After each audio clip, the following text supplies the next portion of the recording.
வணக்கம். நம்ம இன்னைக்கு பார்க்க போகிறது மாந்தி. ஜோதிடத்தில் இந்த மாந்திங்கிறவரோட முக்கியமான பங்கு என்ன அப்படிங்கிறது நம்ம வீடியோவில் போய் பார்ப்போம். நம்ம சேனல் இதுவரை நீங்கள் சப்ஸ்கிரைப் பண்ணலன்னா நம்ம சேனல் சப்ஸ்கிரைப் பண்ணி வச்சுக்கோங்க. அப்போ நான் கொடுக்குற வீடியோ உங்களுக்கு உடனுக்குடன் வந்து கிடைக்கும். வாங்க நம்ம இப்போ மாந்தின்னு சொல்ல போகிற அந்த குளிகன் யார், அவர் எப்படி உருவானார், அப்புறம் இந்த 9 கோள்களோட அந்த மாந்திங்கிறவர் சேர்ந்திருந்தா என்ன மாதிரியான பலன் நமக்கு கிடைக்குங்கிறத நம்ம பார்க்கலாம்.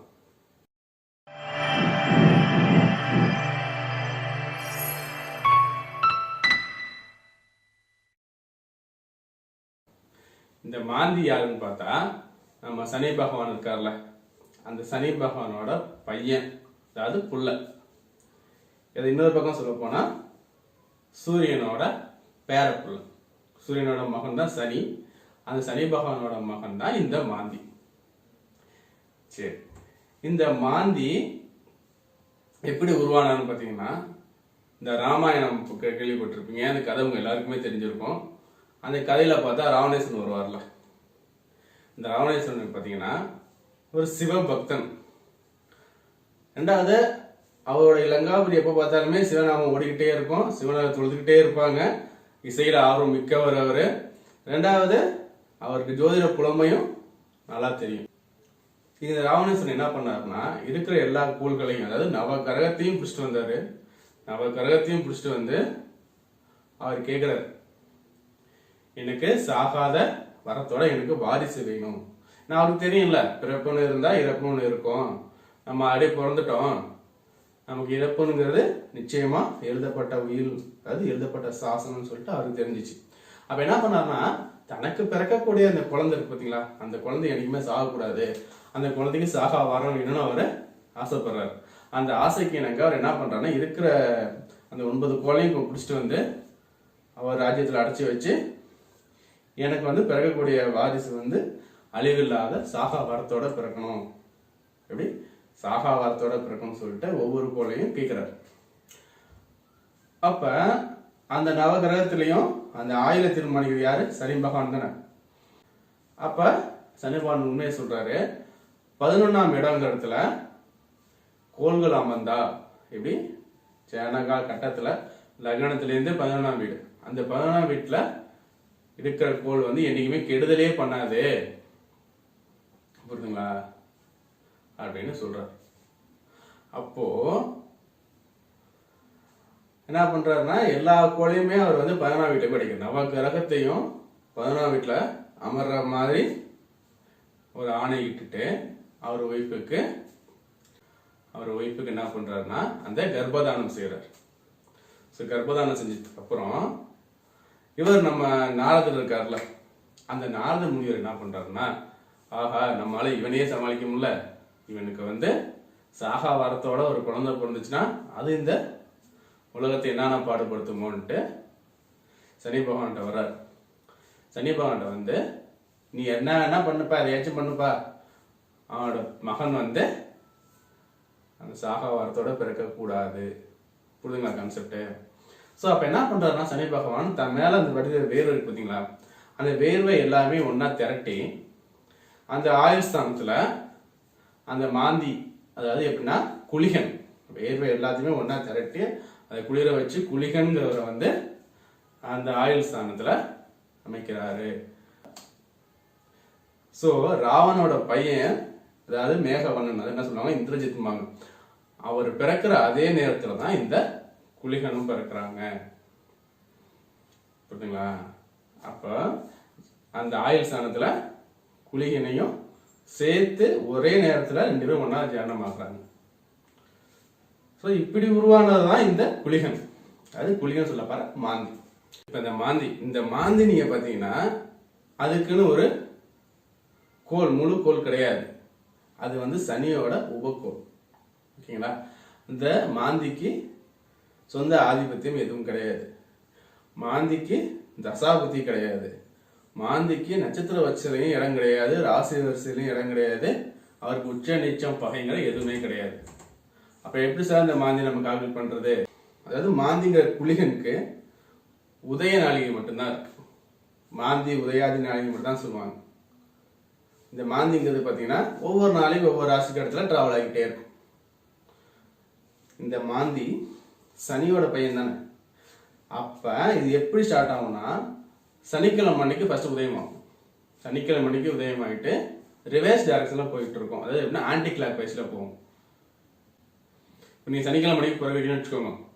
அப்போ இந்த குளிகங்கிறது பார்த்தீங்கன்னா சூரியன் உங்க ஜாதகத்துல சூரியனோட கட்டத்துல இருந்து 1வது கட்டம் இல்ல 2வது கட்டத்துல இருக்கும். பகல் வேலையில சூரிய பிறந்தீங்கன்னா, இதே வந்து நைட்ல பிறந்தீங்கன்னா அதாவது குளிகன் போடுவாங்க. அந்த குளிகன் பார்த்தா சூரியனுக்கு 12, 11 அந்த வீட்டுல இருக்கும். அது பின்னாடி இருக்கும். நைட்ல பகல்ல முன்னாடி இருக்கும். அப்ப வெள்ளிக்கிழமை மணி எப்படி வரும் பாருங்க. வெள்ளிக்கிழமை எப்படி வரும்? 2, 3. பகல்ல பிறந்தீங்கன்னா உங்களோட கட்டத்தில் பார்த்தீங்கன்னா 2வது கட்டத்திலையும் 3வது கட்டத்திலையும் இருக்கும். நைட்ல பிறந்தீங்கன்னா 11வது கட்டத்தில் 10வது கட்டத்தில் டைவர்ஸ்ல வரும். ஓகேங்களா? இதுதான் இந்த மாந்தி. சரி சார், இந்த மாந்தி ஏன் சார் அவ்வளவு இம்பார்ட்டன்ட் கொடுக்குறோம்? இந்த மாந்தி பார்த்தா ஆயுள்காரகன் சனி பகவான் இல்லையா, அவரோட பையன் இல்லையா இவர் என்ன பண்ணுவாருன்னா, இவர் எதுக்கு காரகத்துவம் பார்த்தீங்கன்னா பிரேத காரகத்துவம் சொல்லுவாங்க. அதாவது எப்படின்னா பிதுர்காரகம், அதாவது என்ன உங்களுக்கு வம்சாவிருத்தி கொடுக்கறது சூரியன் கொடுப்பார். அந்த சூரிய பகவான் கொடுக்குற அந்த வம்சத்துக்கு, அதாவது அந்த உயிருக்கு சனி பகவான் ஆயுளை கொடுப்பாரு. இந்த மாந்தி என்ன பண்ணுவாங்க, சனி பகவான் கொடுக்குற ஆயுளை வந்து பிரிச்சு எடுப்பார். அதாவது மரணத்துக்கு காரகத்துவம் இந்த மாந்தி, அதாவது குளிகன். எப்படி சார்? ஃபர்ஸ்ட் கரு, அந்த கரு வந்து தாய்கிட்ட இருந்து பிரிக்கிறது. ஃபர்ஸ்ட் எப்படி பிரிப்பாரு? தொப்புள் குடி மூலியமா பிரியுமா? அப்ப அங்க அந்த மாந்தியோட வேலை ரொம்ப ரொம்ப இம்பார்ட்டன்ட். அதே சேம் டைம்ல மரணிக்க தருவாயில உடலை விட்டு உயிர் பிரிக்குது பார்த்தீங்களா? இந்த உடலை விட்டு உயிரை பிரிச்சு இருக்காருல, அங்கேயும் இந்த மாந்தி ரொம்ப ரொம்ப இம்பார்ட்டன்ட். இப்ப நம்ம இந்த மாந்தினா என்ன, அது எப்படி உருவானது பார்த்தாச்சுல. இப்ப நம்ம இந்த மாந்தி வந்து 9 கிரகத்தோட சேர்ந்தா என்ன நடக்கும் பார்ப்போம். இப்ப இந்த மாந்திங்கிறவரு, அதாவது இந்த சனியோட புத்திரன், சூரியன் கூட என்ன வச்சுக்கோங்க. இப்ப மாந்தி வந்து சூரியனோட 5 டிகிரி இணைஞ்சிருக்காருன்னா நமக்கு என்ன நடக்கும்னா, அந்த சூரியன் கூட கிடைக்கக்கூடிய அந்த நற்பலன்கள் எல்லாத்தையுமே இந்த மாந்தி கெடுத்து விட்டுருவார். என்ன பண்ணுவார்னு பார்த்தா, சூரியன்கிறது வந்து தந்தை காரகத்துவம் இல்லையா, அப்ப தந்தை மகனுக்கான உறவுல பாதிப்பு ஏற்படுத்துவாரு. 2வது அரசாங்க அனுகூலம் எதுவுமே முறையா கிடைக்காது. அரசு தண்டனை இது மாதிரியானது நடக்குங்க. இதே இல்லாம அந்த சூரிய தசை நடக்கும்போது அவங்க அப்பாவுக்காக பெரிய ஒரு கண்டத்தையோ இல்ல உயிர்கான ஆபத்தையோ இந்த மாந்தி வந்து ஏற்படுத்துறதுக்கு அதிகமான வாய்ப்புகள் இருக்கு. இந்த மாந்தி வந்து சந்திரன் கூட சேர்ந்திருந்தா எப்படி இருக்கும்? இந்த மாந்திங்கிறது சந்திரன் கூட 5 டிகிரிக்குள்ள சேர்ந்திருக்காருன்னா முதல்ல அவரோட மனநிலையை பாதிப்பார். 2வது உடல்நிலை, மனநிலை 2த்துமே பாதிப்பு இருக்கும். இன்னும் சொல்ல போனா அவங்க வந்து மனநிலை பாதிக்கப்பட்டு மரணம் ஏற்படுத்தின வாய்ப்பு கூட அதிகமா இருக்கு. 2வது என்ன பண்ணுவார்னா, சந்திரன்கிறது தாயார் சனம் இல்லையா, தாயாருக்கும் உடல் உபாதைகள், உடல்நல குறைவு இதை கொடுப்பாரு. இது இல்லாம சந்திரன் பாதிக்கப்படும் போது விவசாயம் பண்றாங்க, விவசாய நிலம் வச்சு விவசாயம் பண்ணிட்டு இருக்காங்கன்னா விவசாயத்துக்கு நஷ்டத்தை ஏற்படுத்துவாருங்க. இது இல்லாம நீர், சந்திரனோட இன்னொரு காரத்துவம் பார்த்தா நமக்கு நீர், அந்த நீர்னாலையும் இவருக்கு ஜாதகருக்கு பிரச்சனை ஏற்படுத்துவாரு. நீர்ல என்னங்க பிரச்சனை வரப்போகுதா, நீரால் நஷ்டம் ஏற்படும், இல்ல நீர்னால கண்டம் ஏற்படலாம், இல்ல நீர்னால ஆபத்தையும் இந்த மாந்தி என்பவரை ஏற்படுத்தி விட்டுருவாரு. சரி, இந்த செவ்வாய் கூட இந்த மாந்தி இருக்காரு தனித்த நிலையில, செவ்வாயோட மாந்தி 5 டிகிரில இருக்காருன்னா என்ன பண்ணுவாங்கன்னா, ஃபர்ஸ்ட் வந்து ரத்த சம்பந்தமான நோயை ஏற்படுத்துவார். அப்புறம் பங்காளி சண்டை, சகோதரத்துவத்தை கண்டிப்பா நசுக்குவார். சகோதரனுக்கும் இவருக்குமே அந்த ஒரு உறவு முறையில் இருக்க அந்த நற்பலன்கள் எதுவுமே இருக்காது. சகோதரன் இருப்பார், ஆனா நற்பலன் எதுவும் இருக்காது. சில சமயம் அவர் கூட வாக்குவாதம், சண்டை, சச்சரவு இதை ஏற்படுத்துவார். 2வது என்ன பண்ணுவார்னா, அதிகமா கோபத்தை ஏற்படுத்துவார். அதிகமா கோபம், அதிகமா பிடிவாதம். இவர் கோபம், இவர் பிடிவாதத்தாலே வர்ற பலன் எல்லாத்தையுமே தடுத்துருவாரு. தான் கோவப்பட்டு தான் பிடிவாதமாக இருந்து வர்ற பலன் எல்லாமே வீணடிச்சிருவாங்க. அது மாதிரி ஒரு நிலையை ஏற்படுத்துவாரு. ரெண்டாவது ரத்த சம்பந்தமான நோய் ஏற்படுத்துவாரு. அதுவும் வந்து அது என்ன வகையான நோயினே தெரிஞ்சுக்க முடியாத மாதிரி ஒரு நோய் ஏற்படுத்துவாருங்க. ஓகேவா? இது வந்து செவ்வாய் கூட மாந்தி இருக்கிறது. நெக்ஸ்ட் புதன். புதன் பகவான் கூட இந்த மாந்தி சேர்ந்து இருந்தாருன்னா, புதன்கிறது அறிவு காரணத்துவம் இல்லையா, அவர் கூட இவர் வந்து சேர்ந்திருக்காருன்னா என்ன பண்ணுவாங்கன்னா, ஃபர்ஸ்ட் வந்து குறுக்கு புத்தி, இந்த குறுக்கு புத்தி அதிகமா ஏற்படுத்தி இந்த குறுக்கு புத்தியால அவரை மேல இருக்கிற கிழித்து போட்டுரும். சடனா பணக்காரன் ஆகணும், சடனா நான் வந்து எந்த வேலையும் பண்ண மாட்டேன்ப்பா, இப்படி போவேன் அப்படி போவேன், நான் வந்து லட்சாதிபதி ஆகிடணும், அது மாதிரி எண்ணத்தை ஏற்படுத்துவாரு. அது மாதிரி எண்ணத்தால அவருக்கு தீமை ஏற்படுத்த வாய்ப்பு இருக்கு. ஆனா இதுல இன்னொரு நுணுக்கமான விஷயம் என்னன்னு பாத்தீங்கன்னா, புதன் பகவான் வந்து யார் கூட சேர்ந்தாலுமே அவரு கெட்டு போக மாட்டாரு. அப்போ இந்த கெடுதல் அவர் கொடுத்தாலும் என்ன கொடுப்பாரு, இன்னொரு பக்கம் பார்த்தோம்னா ஆழ்ந்த சிந்தனை. புரியுதா? யாரோட அறிவுக்கும் எட்டாத அந்த ஒரு எண்ணங்கிறது இந்த ஜாதகம் மைண்டு கிட்டோம். என்னப்பா நாங்க இத்தனை பேர் இருக்கோம், எனக்கெல்லாம் இந்த இது யோசிக்க தோணல, கரெக்டா யோசிச்சோம்ப்பா. அது மாதிரியான ஒரு அறிவுத்துவத்தை இந்த மாந்தி ஏற்படுத்தி கொடுப்பாரு. அந்த அறிவால முன்னேற்றத்தையும் கொடுப்பாரு ஒரு பக்கம். ஓகேவா? இது எல்லாமே வந்து அந்த புதனோட தசாபதி காலகட்டத்தில் நடக்குங்க.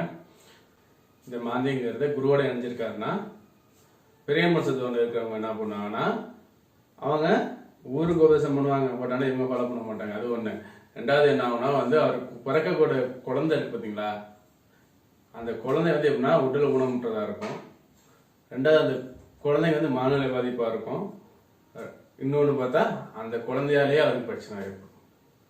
இது மாதிரியா இந்த மாந்தி வந்து குரு கூட இணைஞ்சிருப்பவருக்கு ட்ரபிள் கொடுப்பாரு. சரிங்க. சுக்கிரன் கூட வந்து மாந்தி இணைஞ்சானாவும், சுக்கிரன் வந்து இதையுமே அதிகப்படுத்தக்கூடியவர். ஓகேவா? கலஸ்தர காரகன் கூட. அப்ப என்ன ஆகும் சொல்லுங்க, வாழ்க்கையை எப்படி வேணா வாழ்ந்துட்டு போவேன். அதே மாதிரி எண்ணத்தை ஏற்படுத்துவாரு. ஒன்றுக்கு மேற்பட்ட தொடர்புகள் ஏற்படுத்துவாரு. என்னன்னா இந்த ஒண்ணுக்கு மேற்பட்ட தொடர்பால பலவிதமான நோய்களையும் ஏற்படுத்தி விட்டுருவார். புரியுதுங்களா? சுக்குன்னு வந்து எல்லாம் தெரிஞ்சுக்கோங்க. கலஸ்தரத்தோட மாந்தி சேர்ந்தாருன்னா அவங்களுக்கு அப்படியே எல்லாமே நெகட்டிவா மாறிடும். வாழ்க்கை எப்படின்னா வாழ்ந்துட்டு போயிடுவாங்க ஒரே வார்த்தையா. புரியுதா? அது மாதிரி எண்ணத்தை ஏற்படுத்தி அவங்கள பெரிய அழிவு தள்ளி விட்டுருவார். ஓகேவா? அடுத்து இந்த மாந்தி வந்து சனி கூட அணைஞ்சிருக்காரு. என்ன நடக்கும் சொல்லுங்க? சனிங்கிறது தொழில்காரங்க இல்லையா?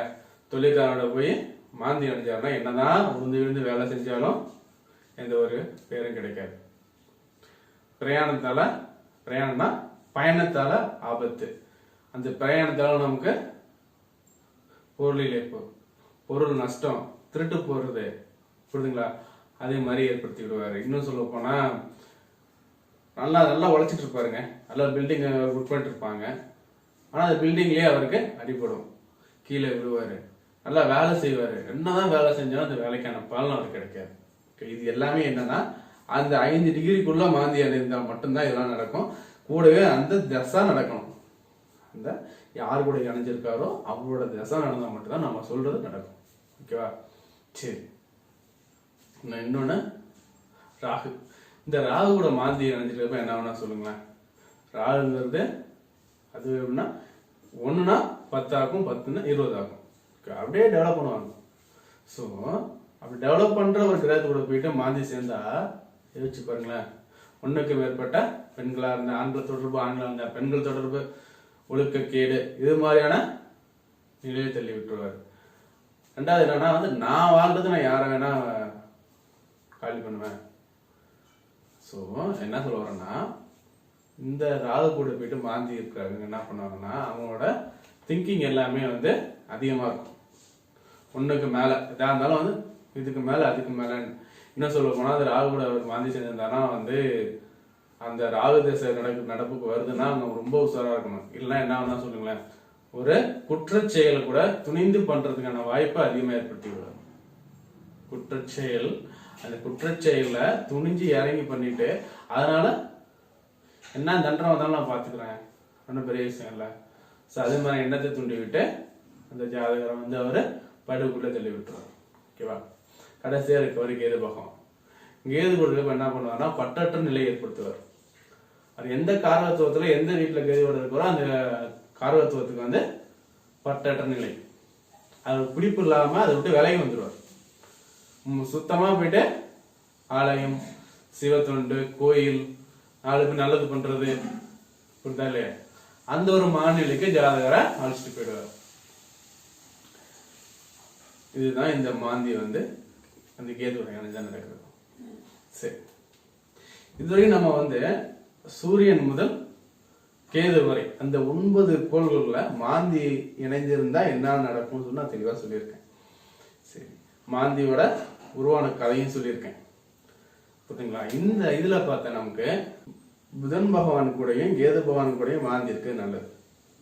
ஏன்னா இவங்க 2 பேரையும் மாந்தி எதுவும் பண்ண மாட்டாரு. புதன் யாரு கூட சேர்ந்தாலும் கெட்டு போக மாட்டாரு. கேது வந்து எப்படின்னா அது ராஜ கிரகங்க, தான் கூட எந்த கோள் சேர்ந்தாலும், அதாவது எந்த கிரகம் சேர்ந்தாலும் அந்த கிரகத்தை நீத்து போக செஞ்சிடும். அந்த கிரகத்தோட சேர கிரகத்தோட காரகத்துவத்தை அப்படியே கேது பகவான் மாத்திடுவார். கேது யார் சேர்ந்தாலுமே அதே தான், சூரியன் சேர்ந்தாலும் அதே தான், சனி பகவான் சேர்ந்தாலும் அதே தான், சனியோட மகன் மாந்தி சேர்ந்தாலும் அதே தான். இந்த மாந்தியால கேது எதுவும் பண்ண முடியாது. அப்போ புதனுக்கும் கேதுவுக்கும் விதி விலக்கு இதுல.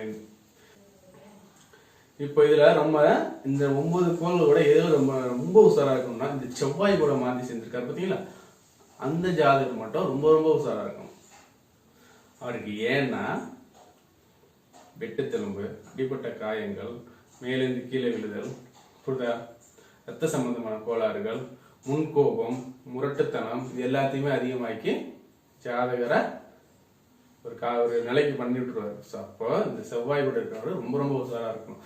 இது எல்லாமே எப்போ சார் எனக்கு நடக்கும்? இது எல்லாமே எல்லாருக்குமே நடக்கிறதுக்கான வாய்ப்புகள் கிடையாது. ஏன்னா சில பேருக்கு அந்த தசாநாதனோட அந்த தசை காலமே வராது. ஒரு சில ஜாதகருக்கு அவங்க பிறந்திருப்பாங்க, இப்ப மாந்தி சேர்ந்திருக்காரு பாத்தீங்களா, அந்த கிரகத்தோட அந்த தசை நடக்கும்போது தான் நம்ம சொல்றது நடக்கும். அந்த திசை சில பேருக்கு வந்து பாத்தீங்கன்னா 60 வயசுக்கு மேல வரும். 60 வயசுக்கு மேல வந்து என்ன ஒன்றும் பிரச்சனை இல்லை. சில பேருக்கு வாழ்நாள அந்த இணைஞ்சிருக்க கிரகத்தோட திசையே வராது. புரியுதுங்களா? 5 டிகிரிக்குள்ள இணைஞ்சிருந்தாதான் அதை நம்ம என்ன சொல்லுவோம்னா இணைஞ்சிருக்காங்க. 5 டிகிரிக்கு மேல 6 டிகிரி இருக்குன்னா அது வந்து இணைவுல வராது. நீங்க பாப்பீங்க, கட்டத்தை எடுப்பீங்க பாத்தீங்கன்னா, இப்ப வந்து மேசத்துனா மேசத்துல வந்து செவ்வாய் இருக்காது, செவ்வாய் கூட எனக்கு மாந்தி இருக்குன்னா அந்த மாந்தி எவ்வளவு டிகிரியில, அதாவது எவ்வளவு பாகையில நமக்கு செவ்வாய் கூட மேசல இணைஞ்சிருக்குன்னு பார்க்கணும். அந்த டிகிரி சொல்ற, அதாவது தமிழ்னா பாகன்னு சொல்லுவாங்க, அந்த எவ்வளவு பாகையில அது வந்து இணைஞ்சிருக்குது பொறுத்து தான் நமக்கு இந்த பலன்கள் கிடைக்கும். என்ன சொல்ல போனா ஜாதகத்தோட அடிப்படையில் நம்ம போய் பாக்குறப்ப, இன்னும் பேசிக்கா உள்ள போய் பாக்குறப்ப நமக்கு என்ன நுணுக்கம் தெரியுதுன்னா, இந்த ஆயுள் நிர்ணயிக்கப்படுதுல, இப்போ ஒருத்தருக்கு வந்து 60 வயசு ஆயுள் நிர்ணயம் பண்ணியிருக்காங்க. பட் ஆனா அவர் வந்து அன்பார்ச்சுனேட்லி ஏதோ ரீசன்னால வந்து 40 வயசுக்கு இறந்துட்டான்னு வச்சுக்கோங்க. அப்ப 20 வருஷத்துக்கு அந்த ஆத்மா இந்த பூமியில இருக்குமா, அந்த 20 வருஷத்துக்கும் அந்த அந்த ஆத்மாவுக்கு யாரு காரணம் வகிக்கிறாங்கன்னா இந்த மாந்தி தாங்க. அதனால இவரை வந்து என்ன சொல்றாங்கன்னா பிரேதக்காரங்கன்னு சொல்லுவோம் நம்ம. புரியுதுங்களா? இந்த பிரேதக்காரனுக்கு வீடியோ ஸ்டார்டிங் சொல்லியிருப்பேன், குழந்தை வந்து பிறக்கும் போதும் இவர் முக்கியத்துவம் அதிகம், அதே மாதிரி உயிர் பிரிவு முக்கியத்துவம் அதிகம். ஸோ அந்த பிரிந்த உயிர் வந்து நமக்கு இந்த பூலோகத்திலேருந்து அந்த இறந்தவர்களாக இருப்பாங்க பார்த்தீங்களா, அந்த பிரயா யுகம், அந்த யுகம் போற வரைக்கும் இவர் தான் காரகம் வகிக்கிறாரு. சரி, இன்னொரு கதை சொல்லுவாங்க. மகாபாரத யுத்தம் முடிஞ்சதுக்கு அப்புறம் அந்த பாண்டவர்கள்லாம் வந்து தற்பெருமை பேசுனாங்க. என்ன சொன்னாங்கன்னா, பாத்தீங்களா நாங்க எத்தனை பேர் கொண்டுட்டோம், எத்தனை பேர் பழி வாங்கிட்டோம்னு சொல்றப்ப, அப்போ ஒரு கிருஷ்ண பக்தர் சொல்றாங்க, அவர்கிட்ட போயிட்டு பஞ்சபாண்டவர் வந்து நாங்க வந்து இத்தனை நாள் போர் பண்ணோம், இவ்வளவு பேர் வந்து சாட்சிட்டோம், நாங்க ஜெயிச்சிட்டோம்னு சொல்றப்ப ஒரே ஒரு வார்த்தை தான் சொன்னாரு, நானும் இந்த போர் பார்த்தேங்க ஐயா. அந்த போர் நான் பாக்குறப்ப கிருஷ்ண பரமாத்மாவோட சக்கரம் வந்து எல்லாரு கழுத்தையும் அறுத்துச்சு. அந்த கழுத்தை அறுத்ததுக்கு அப்புறம் ரத்தம் வடி பார்த்தீங்களா, அந்த வடிய ரத்தத்தெல்லாம் சங்கு குடிச்சிச்சு. எப்படி? கிருஷ்ண பரமாத்மாவோட சக்கரம் வந்து எல்லா கழுத்தையும் வெட்டிச்சு, வடிகிற ரத்தத்தை சங்கு குடிச்சிச்சு. இதை தாங்க நான் பார்த்தேன், வேற எதுவும் நான் பெருசா பார்க்கலையே. புரியுதா?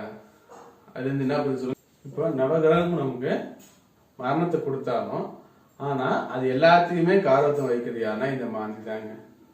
அதுதான் நான் அந்த குட்டி கதை சொன்னேன். இவ்வளவு பவர்ஃபுல்லான அந்த மாந்திக்கு தான் அப்பயே அந்த காலத்திலேயே அந்த மாந்தியை, அதாவது குளிகைங்கிற அந்த மாந்திய அவரோட வேல்யூ கருதி தினசரி நாள்ல குளிகைன்னு சொல்லிட்டு அவருக்கு ஒரு பர்டிகுலர் நேரம் ஒதுக்கிருக்காங்க. சரி,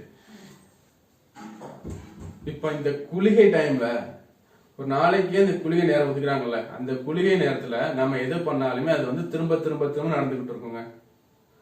இவரோட அப்பா சனி, அந்த சனிக்கிழமையில நம்ம ஒரு இன்சிடென்ட் நடந்துச்சா என்ன சொல்லுவோம், திரும்ப திரும்ப திரும்ப நடந்துகிட்டு இருக்கும். சனி பெருக்கும், சனி வளரும் சொல்லுவோம். அதே கான்செப்ட் தான் இவருக்கும். இந்த குளிகை டைம்ல நீங்க ஒரு பணம் வாங்குறீங்கன்னா நீங்க பணம் வாங்கிட்டே இருப்பீங்க. இல்ல சார், நான் இந்த குளிகை டைம்ல நான் போயிட்டு ஒருத்தருக்கு கூடவே கடன் வாங்குறேன்னா அது என்ன சொல்லுவேன், கடன் வாங்கிக்கிட்டே இருப்பீங்க. ஸோ இந்த நாள் என்னன்னா, நானும் தெரிஞ்சவங்க அந்த காலத்துல என்ன பண்ணாங்கன்னா, இந்த குளிகை டைம்ல கெட்ட விஷயம் எதுவும் பண்ண மாட்டாங்க, நல்ல விஷயம் மட்டும்தான் பண்ணணும். நல்ல விஷயம் நீங்க எது பண்ணாலுமே திரும்ப திரும்ப திரும்ப வந்துட்டு இருக்கும். இந்த குளிகை டைம்ல போயிட்டு நீங்க ஒரு சேவிங்ஸ் வைக்கிறீங்க, ஒரு பேங்க்ல அக்கௌண்ட் ஓப்பன் பண்ணி 10,000 பணம் போடுறீங்கன்னா உங்களுக்கு எப்படி நடக்கும்னா, திரும்ப திரும்ப திரும்ப பணம் போடுறதுக்கான வாய்ப்புகளுக்கு உற்பத்தி ஆகிட்டே இருக்கும். இவர் இந்த குளிகை வந்து காசு தர மாட்டாரு, நமக்கு அதுக்கான ஆப்பர்ச்சுனிட்டி திரும்ப திரும்ப திரும்ப வந்துகிட்டு இருக்கும். இதே நம்ம போயிட்டு ஏதோ ஒரு கெட்டது பண்றோம்னு வச்சுக்கோங்களேன், இந்த குளிகை டைம்ல போயிட்டு ஒரு நகையை விற்கிறீங்க இல்ல இடத்த விற்கிறீங்கன்னா உங்களுக்கு திரும்ப திரும்ப திரும்ப அந்த நெகட்டிவா அந்த விற்கிறதுக்கான பாசிபிலிட்டி கிரியேட் ஆகிட்டே இருக்கும்.